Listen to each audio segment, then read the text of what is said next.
Look, I don't mean to be dramatic here, but I really think the Lions just avoided disaster. I'm just going to get right into it, and then I'm going to talk about why I think it would have been a disaster. And yes, we're going to get into Duce Staley talk when we talk about this as well. The Lions running back coach Scottie Montgomery is reportedly staying in Detroit as the Bucs have found their new offensive coordinator. So, if you haven't heard this story, really quickly after coming on and being part of the Lions organization and accepting the assistant head coach and running backs coach, Scottie Montgomery got an interview with the Tampa Bay Buccaneers for their offensive coordinator job. And I'm just like, oh my goodness. And I remember seeing that and I'm like, are you kidding me? Like, we just got this guy. And I don't blame him. I would do the exact same thing. Like, if his ambitions to become an offensive coordinator in this league, go for it. Like, if you can go play in Tampa, if you can go to Tampa right now and become an offensive coordinator, go do it. Good for him. I'm not blaming him. But man, what a disaster that would have been for the Lions. And here's why. And this is where I'm going to go back into the Duce Staley conversation. If you are paying attention to what beat writers are saying, if you are paying attention to what players have been saying in interviews and things of that nature, you realize that Duce Staley's role with this team was more than just coaching the running backs. I know a lot of times when he left to Carolina, all of us were like, oh, yeah, fun guy. That was really great to watch his passion, but he's just a running backs coach. No, he wasn't. He was not a running backs coach. He was the assistant head coach. He got that title for a reason. Players went to him with problems when they were struggling with something, when they wanted answers from the coaching staff, whatever it may be. Players went to Duce Staley if they weren't comfortable going to Dan Campbell. Now, yes, most people are comfortable going to Dan, but players were going to Deuce as well. And when we hired Scottie Montgomery, from everything we were hearing, he had a very similar rapport with players in Indianapolis as Deuce did here in Detroit.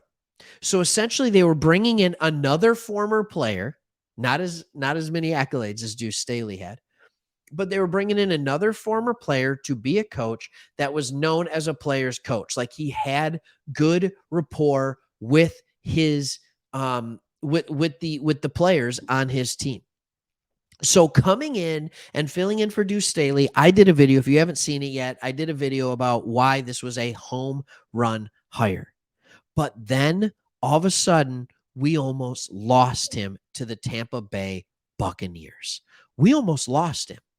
So here's what I have to say. And I want to kind of get into this a little bit. We know Ben Johnson won't be here forever. He wants to see things go well. And if everything goes as well as Ben Johnson is hoping it goes, he's probably gone. He's probably taking a head coaching job after this year.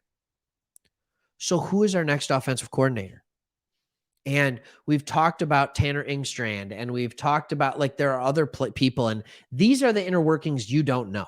You don't know if Mark Brunell's anywhere close. He probably shouldn't be, because this is his third year of coaching in the NFL.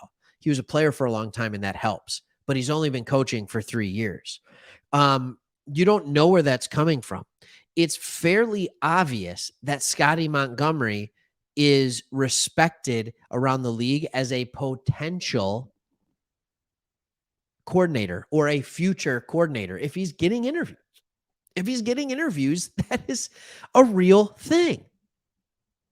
So is he another possibility? And we talked about this before. Is he another possibility at taking the OC job if Ben Johnson is successful as we think he's going to be? Maybe.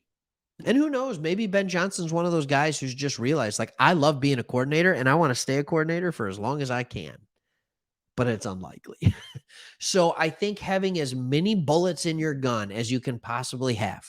And what I mean by that is as many coaches that are primed to take his spot.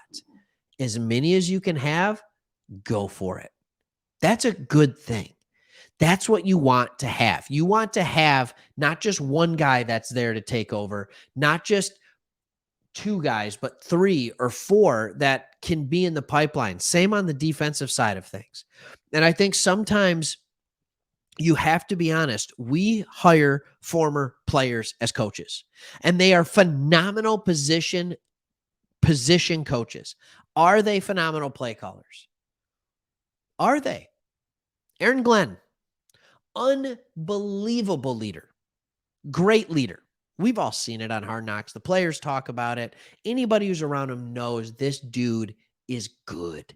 Like, he is a good coach, and he was a great position coach in New Orleans. It's taken him a minute to get his bearings as a defensive coordinator. These things take time. So if you can groom guys into the position, that's a good thing. And I've even heard many people be like, Aaron Glenn is one of those guys who I think will be a better head coach than he is a defensive coordinator. And I don't necessarily disagree with you, but that's not because he wasn't a good defensive coordinator. That's just because I think he could be a really good head coach. So is Scottie Montgomery have that same type of capability? Is he the guy that can take the Aaron Glenn jump from position coach to coordinator, except on the offensive side of the ball? I don't know. I hope that he is. Is he a guy that has the ability, like Ben Johnson, to understand the game and move into the coordinator position and be on the same page as Goff? Or does it need to be someone in the quarterback's room? Is that why Tanner Engstrand is, I believe, now the assistant quarterbacks coach? So, like, maybe they're grooming him to do it. I don't know what this looks like, but what I do know is that Scottie Montgomery is going to be important. And the fact that they gave him the assistant head coach position means that it's probably going to be very similar to what Duce Staley was doing, which means he's going to have the ear of the players. He's going to have the ear of the players. And when you do that job well, that means that the players have your ear as well. I'm sorry, you have their ear as well. So we need to understand this would have been a really big loss because we would have been out there finding another coach really late in the game. In fact, it's so late in the game. I don't know if you've seen this. The NFL has talked about changing the policy of hiring and firing coaches. Hiring, not firing whenever you want, but change the policy of hiring coaches where they're not going to allow it until after the Super Bowl. Because what you saw just now was the Philadelphia Eagles. I feel so bad for them. They get all the way to the Super Bowl. They lose, and then their coaching staff just gets fleeced. Get it out of here. Their offensive coordinator, their defensive coordinator, they're getting head coaching jobs, and now they're just sitting there and like, who do we hire? All the best candidates have already been hired. So now they either have to go from within on a coaching regime that's really young, only in its second year, or they have to find a hidden gem somewhere.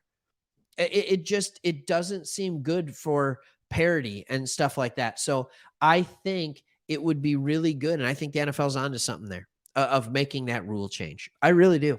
I think they're onto something. So, hey, let me know what you think. Do you think this was as big of a deal as I do? Or are you just like, hey, Craig, you're blowing it way out of proportion. Be nice with the mean comments.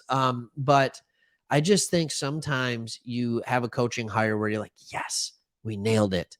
And if he was gone with Duce Staley already being gone, how do you replace that? What does that look like? We already had some moving pieces on the offensive side anyway. So, hey, we'll see you on the next one. Hit that subscribe button below.